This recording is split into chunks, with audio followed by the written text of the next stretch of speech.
তো জয় হিন্দ বন্ধুরা। আজকের আমি আপনাদেরকে কিছু জিকের যে সেটটা প্রতিদিন আনি, জিকের যে ইম্পর্টেন্ট জিকের যে সেটটা আনি, এটা ডব্লিউবিসি, ডব্লিউবিপি, কেপি, তারপরে আপনার এসএসসি, এমটিএস, এইগুলো হলো র্যাপিড জিকে। সমস্ত পরীক্ষার জন্য এই জিকেগুলি কার্যকরী। সেরকম জিকে আমি প্রতিদিন আনি এবং আপনারা জানেন যে রবিবার করে একটা করে live live class, mega mega live class আমি করি বা করব। ঠিক আছে, তা চলুন যে আজকে যে জিকেগুলো আমি প্রস্তুত করেছি সেগুলো আপনাদের দেখাই। ঠিক আছে, তা চলুন শুরু করা যাক। মুর্শিদ কুলি খান ঢাকা থেকে কোন স্থানে তার রাজধানী স্থাপন করেন? মুর্শিদ কুলি খান ঢাকা থেকে কোন স্থানে তার রাজধানী স্থানান্তর করেন? উত্তর হলো মুর্শিদাবাদ। বাংলার প্রথম নবাব মুর্শিদ কুলি খান 1717 সালে মসনদে বসেন। তাহলে বাংলার প্রথম নবাব কে ছিলেন? মুর্শিদ কুলি খান। মুর্শিদ কুলির পরে কে নবাব হয়েছিলেন? আলীবর্দী খান, মনে রেখে দেবে। তারপরে কে নবাব হয়েছিলেন? সিরাজউদ্দৌলা, মনে রেখে দেবেন। সম্প্রতি আইএনএস তমাল কোন দেশের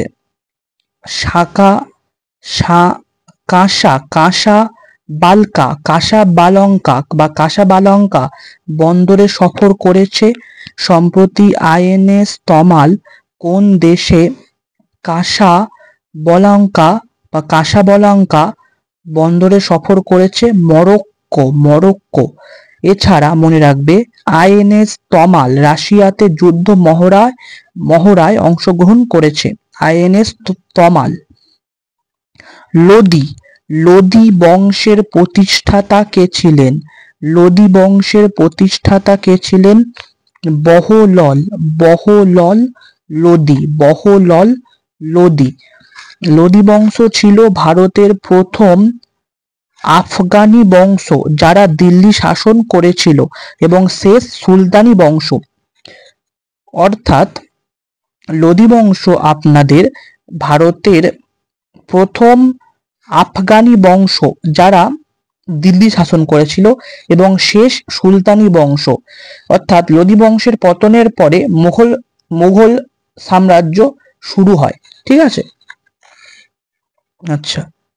এয়ার ইন্ডিয়ার মুখ্য কার্যালয় কোথায় অবস্থিত? এয়ার ইন্ডিয়ার মুখ্য কার্যালয় কোথায় অবস্থিত?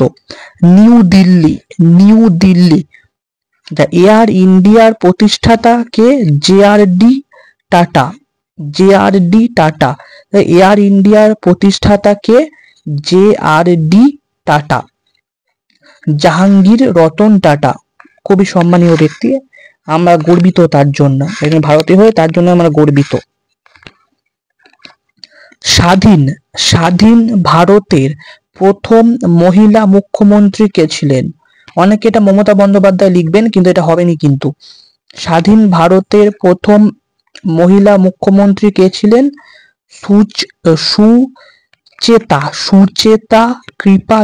সুচেতা কৃপালিনী। ইনি উত্তরপ্রদেশের প্রথম মুখ্যমন্ত্রী। আচ্ছা, তারপরে ইবন বতুতা দিল্লির কোন সুলতান রাজত্বকালে ভারতে এসেছিলেন? ইবন বতুতা দিল্লির কোন সুলতানের রাজত্বকালে ভারতে এসেছিলেন? Mohammad bin Tughlaq. Ibn Battuta Morocco থেকে ভারতে আসেন। ইবন বতুতার লেখা একটি বই হলো কিতাব উল রিহালা বা সফরনামা। আমি কিন্তু এগুলো ভালো করে আপনাদের লিখে দিয়েছি, ফলে এগুলো আপনারা ভালো করে লিখে নিন, এগুলো খুব ইম্পর্টেন্ট প্রশ্ন। কিন্তু রাগি উৎপাদনে কোন ভারতীয় রাজ্য প্রথম স্থান অধিকার করে? কর্ণাটক। কততম সংবিধান সংশোধনীর মাধ্যমে সম্পত্তির অধিকার মৌলিক অধিকার থেকে বাদ দেওয়া হয়? 44তম সংবিধান সংশোধনী 1978 সালে ইন্দিরা গান্ধীর আমলে। 1978 সালে ইন্দিরা গান্ধীর আমলে 44তম সংবিধান সংশোধনীতে সম্পত্তির অধিকার মৌলিক অধিকার থেকে বাদ দেওয়া হয়। প্রথমে সংবিধানে 7টি মৌলিক অধিকার ছিল, যা বর্তমানে 6টি মৌলিক অধিকার আছে, ফান্ডামেন্টাল রাইটস।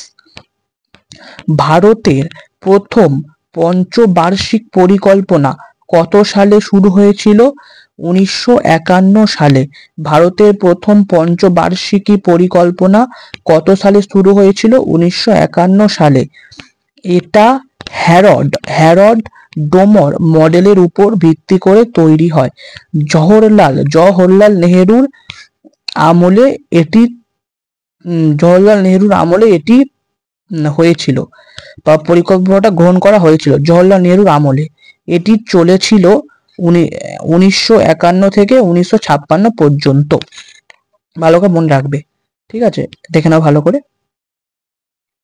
আচ্ছা, 10 চোখের কোন অংশে বস্তুর প্রতিবিম্ব গঠন হয়? চোখের কোন অংশে বস্তুর প্রতিবিম্ব গঠন হয়? রেটিনা। চোখের কোন অংশে বস্তুর প্রতিবিম্ব গঠন হয়? রেটিনা। ভারতের স্বাধীনতার প্রথম কংগ্রেসের সভাপতি কে ছিলেন? ভারতের স্বাধীনতার সময় কংগ্রেসের সভাপতি কে ছিলেন? জেবি কৃপালিনী। আচ্ছা, এবার দেখে নাও। জাতীয় কংগ্রেস 1985 সালে প্রতিষ্ঠিত হয়, যার প্রথম অধিবেশন বোম্বাইতে বসে এবং জাতীয় কংগ্রেসের প্রথম সভাপতি ছিলেন উমেশ চন্দ্র ব্যানার্জি। আর একটা জিনিস মনে রেখে দেবে, জাতীয় কংগ্রেস প্রতিষ্ঠিত করেছিলেন অ্যালান অক্টোভিয়ান হিউম, ঠিক আছে? উদয়গিরি ও হিমগিরি জাহাজ কোন বন্দর শহরে কমিশন হবে? বিশাখাপত্তনম। উদয়গিরি ও হিমগিরি জাহাজ কোন বন্দর শহরে কমিশন হবে? বিশাখাপত্তনম, অর্থাৎ ভাইজ্যাক বা ভাইজ্যাক যাই বলে, যে দাঁড়াও। আলোর প্রতিসরণের গতি সর্বাধিক কোন মাধ্যমে ঘটে? আলোর প্রতিসরণের গতি সর্বাধিক কোন মাধ্যমে ঘটে? বায়ু মাধ্যমে। বায়ু মাধ্যমে আলোর প্রতিসরণের গতি সর্বাধিক থাকে। বায়ু সব থেকে হালকা মাধ্যম, তো ওই জন্য। দিল্লি দাস বংশের প্রথম সুলতান কে ছিলেন? দিল্লি দাস বংশের প্রথম সুলতান কে ছিলেন? কুতুব উদ্দিন আইবক। সুলতানি যুগের প্রথম শাসক, ঠিক আছে? সুলতানি যুগের প্রথম শাসক বা দাস বংশই ছিল সুলতানি যুগের প্রথম বংশ, ঠিক আছে? টিসাল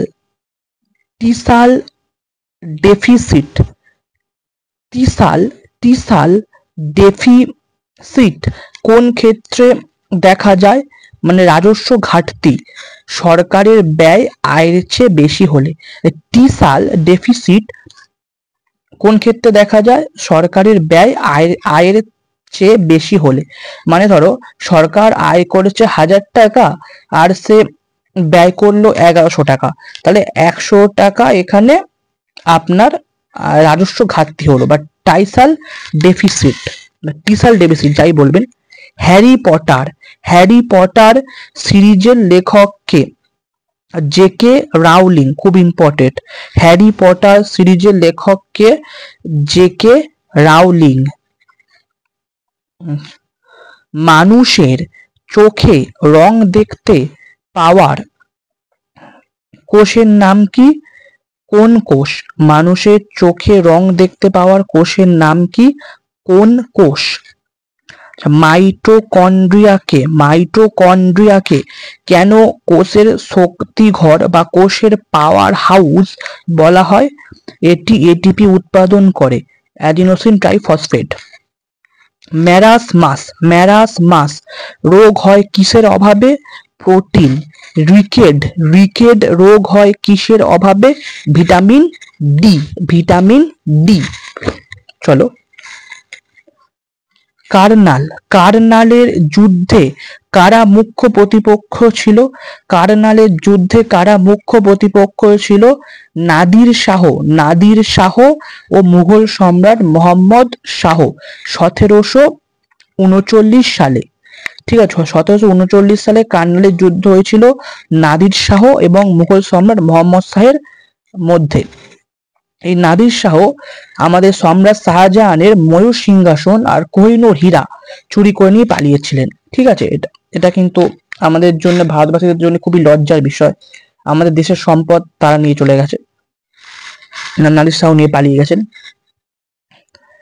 মানুষের রক্তে অক্সিজেন পরিবহনের জন্য দায়ী প্রোটিন কোনটি? হিমোগ্লোবিন। মানুষের রক্তে অক্সিজেন পরিবহনের জন্য দায়ী প্রোটিন কোনটি? হিমোগ্লোবিন। ভারতে সিভিল সার্ভিসেস এর জনক হিসেবে কে পরিচিত? Lord Cornwallis. ভারতে সিভিল সার্ভিসেস এর জনক হিসেবে কে পরিচিত? Lord Cornwallis. কালাহারি মরুভূমি কোন মহাদেশে অবস্থিত? আফ্রিকা। কালাহারি মরুভূমি কোন মহাদেশে অবস্থিত? আফ্রিকা। এর সাথে মনে রেখে দেবে, আফ্রিকায় তোমাদের সাহারা, নামিব মানে নামিব মরুভূমি অবস্থিত। কোন প্রতিবেদন বা সুপারিশের ভিত্তিতে কলকাতা বিশ্ববিদ্যালয় প্রতিষ্ঠিত হয়? উডের ডেসপ্যাচ 1854 সালে উডের ডেসপ্যাচ এর ভিত্তিতে 1857 সালে কলকাতা বিশ্ববিদ্যালয় প্রতিষ্ঠিত হয়। লাস্ট প্রশ্ন, সিন্ধু সভ্যতার কোন স্থানে বন্দর খুঁজে পাওয়া গিয়েছে? সিন্ধু সভ্যতার কোন স্থানে বন্দর খুঁজে পাওয়া গিয়েছে? লোথাল। তাহলে আশা করব ভিডিওটি তোমাদের ভালো লেগেছে, এবং আমি প্রতিদিন এরকমই তোমাদের র্যাপিড জিকে বা সব ধরনের প্রশ্ন আমি আনার চেষ্টা করব, যাতে তোমাদের জিকে আরো স্ট্রং হয় এবং তোমরা WBP, PSC clerkship, WBP constable, KP constable, WBP SI তোমরা, এবং এসএসসি এমটিএস এবং যে নিচু লেভেলের পরীক্ষাগুলি তোমরা ক্র্যাক করতে পারো। তাহলে ভিডিওটি ভালো লাগলে এটি লাইক দেবে, এবং চ্যানেল নতুন হলে চ্যানেলটিকে সাবস্ক্রাইব করে আমাদের পাশে থাকবে, এবং কে কোন জেলা থেকে তোমরা দেখছো সেটা অবশ্যই কমেন্টে লিখে জানাবে। তো সবাই ভালো থাকবে, সবাই সুস্থ থাকবে। আর যদি কোনো উত্তর তোমাদের ভুল বলে মনে হয় তাহলে সেটা কমেন্ট করবে। আমার তো মনে হয় সবকিছু ঠিক, যদি ভুল মনে হয় তাহলে নিশ্চয়ই কমেন্ট করবে, আমি নিশ্চয়ই কারেকশন করার চেষ্টা করব, কারণ ভুল হতেই পারে। ঠিক আছে, তো ভালো থাকবে, সবাই সুস্থ থাকবে। জয় হিন্দ, বন্দে মাতরম।